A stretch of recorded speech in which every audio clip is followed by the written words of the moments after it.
माझं म्हणणं असं आहे की संघटनेला 10,000 डोळे आणि 20,000 कान असतात.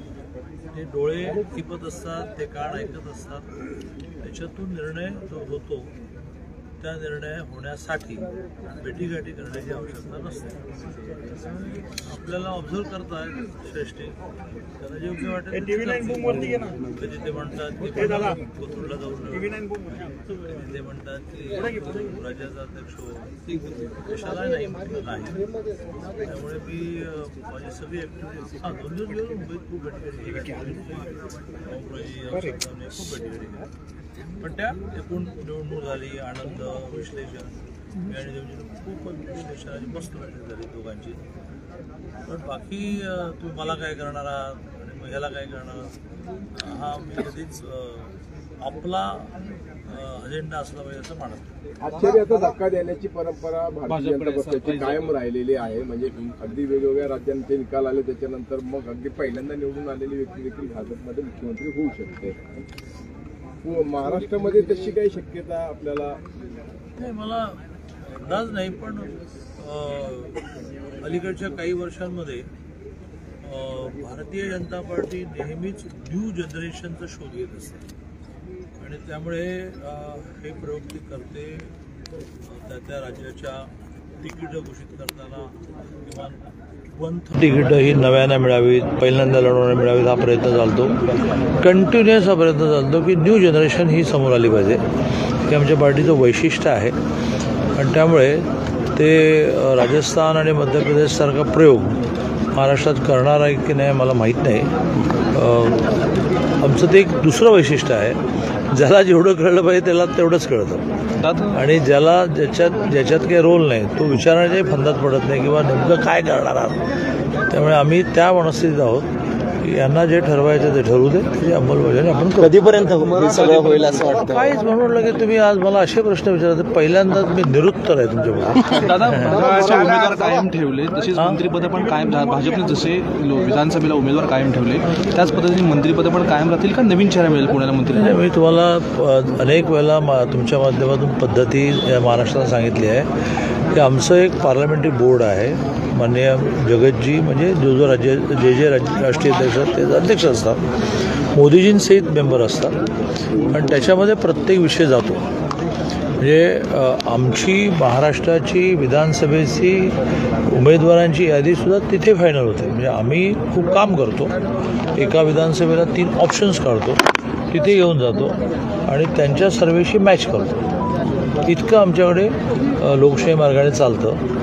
त्यामुळे कोणाला मंत्रिपद देणार आहेत, काय मंत्रिपद देणार आहेत, जुन्याला रिपीट करणार आहेत, का घरी पाठवणार आहेत, काही मला अंदाज नाही. एक ईव्हीएम विरोधी आघाडी सध्या आता पुन्हा एकदा अस्तित्वात आलेली आहे.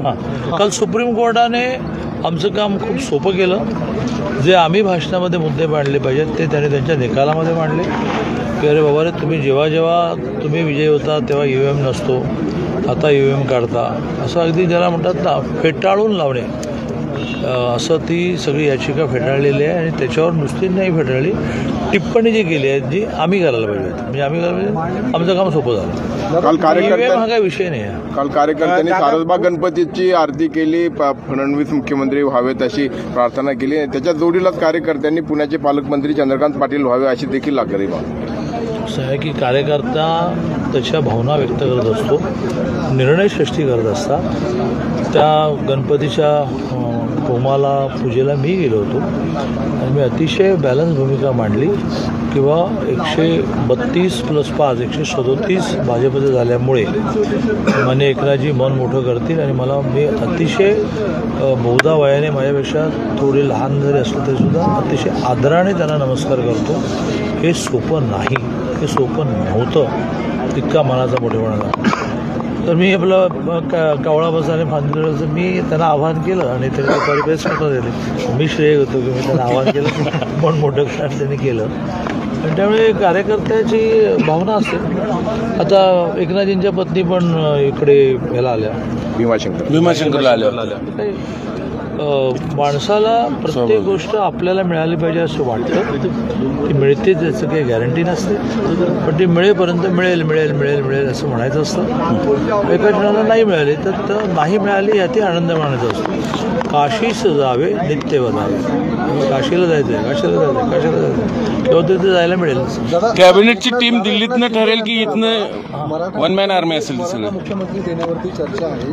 काल विनोद तावडे सुद्धा अमित शहाची भेटी घेतली. बऱ्याच गोष्टी इलेक्ट्रॉनिक मीडिया जेव्हापासून डेव्हलप झाला तेव्हापासून खूप एखादी स्टोरी कशी तयार करावी, मग ती सूत्र या नावाने कशी मांडावी, याचं या शक्य झालं तर बुकफेस्टमध्ये सुद्धा एक आपण वर्कशॉप करू की एखादं नव्हतं ते होतं कसं करायचं, होतं ते नव्हतं कसं करायचं, एखादं वाक्य म्हटलाच नाही त्याच्या तोंडी कसं घालायचं.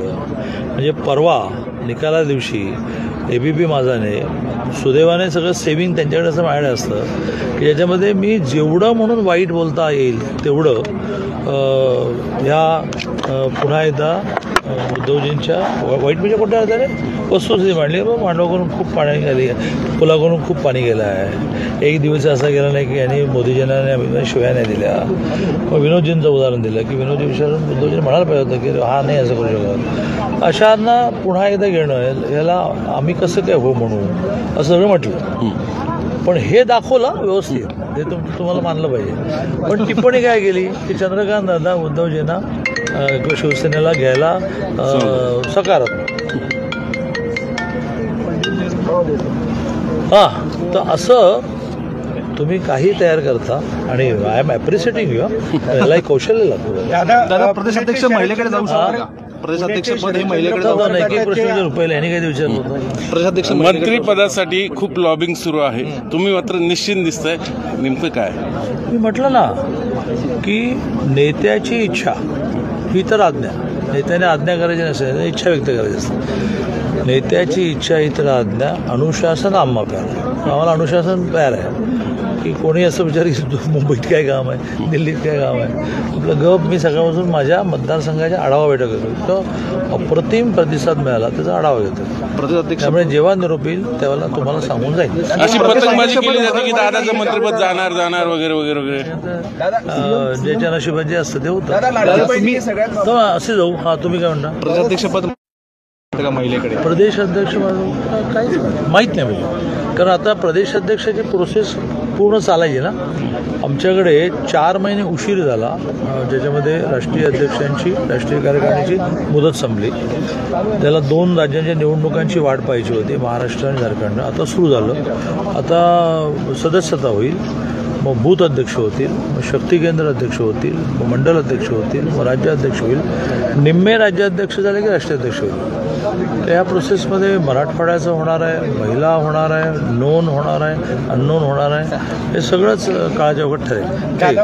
पुण्याचे शरदचंद्र पवार गटाचे शहराध्यक्ष प्रशांत जगताप त्यांनी आरोप केला आहे की EVM ॲक्टमधील इस्रायल तंत्रज्ञानाचा वापर केला आहे आणि 15 ते 20% मतं ही अगोदरच पिढी. स्टोऱ्या सांगण्याने काही होणार नाही.